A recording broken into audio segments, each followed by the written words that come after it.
Hello, Monster by Clementine Bobe. Read to you today by Gammy. While I'm playing on my own in the park, Mom calls to me from her bench. I know what she's going to say. Go play with that little boy over there, the one in the sandbox with the shovel. He's all on his own. Go say hello. I hate saying hello to little boys in the sandbox. After all, my mother wouldn't like it if I did the same thing to her. Go talk to that lady over there. She must be bored with only pigeons to talk to. I bet she's really friendly. I can't imagine my mom saying hello to people that she doesn't know. In fact, she often tells me not to talk to strangers. Yet she's never seen that little boy before, and she wants me to go play with him. She thinks he's pretty safe, but I'm not so sure. What if that little boy isn't really a little boy at all? What if he's a monster in disguise?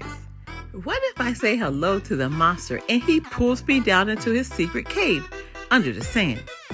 What if his cave is already full of other children whose parents had told them the same thing? Go play with that little boy in the sand pile. I don't think Mom would be happy if I disappeared under the sand forever and went to live with the monster in his huge underground home. The cave would be full of lost children like me. We'd have to look after his pet moles and clean his floor and comb his fur and cook his horrible slimy dinners. I need to think of a clever plan to escape. I'd invent a code that the monster couldn't write, and I write on the wall so the other kids could see it. The message would say, "Tonight, we're getting out of here. Meet me at midnight in the corridor near the ant's nest." At midnight, we'd arrive with our shovels, ready to dig. Eddie and Lily, the two strongest kids, would dig a hole as big as a bear, and we'd follow behind. But just as we were getting near the surface, the monster would wake up and growl, and we raced to get out of the tunnel alive. When we reached the top, the monster would be right behind us, giving us a mighty roar. But what if we dig the tunnel in the wrong place? Instead of coming out near the swings in the park, we might end up in a Black Panther's cage at the zoo. And just after midnight is a time when panthers start to get hungry. Things could get a bit dangerous, but luckily for us, the panther doesn't like the taste of humans, and her favorite food is actually fresh monster meat. Shh! So we'd hide in a corner of the cage, and the panther would wait for the monster to jump out of the tunnel.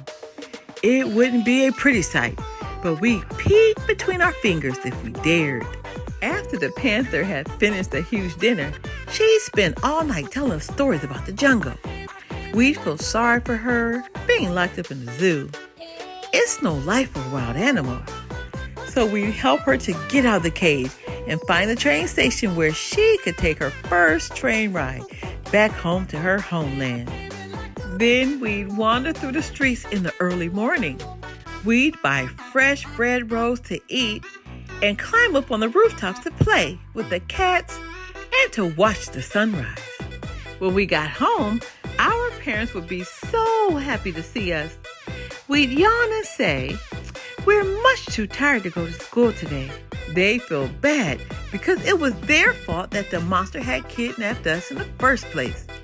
So they let us stay home and eat cake all day. And more importantly, they'd have learned their lesson. They'd never say, "Go play with that little boy," ever again.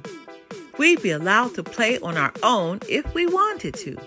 And we'd make new friends when we wanted to.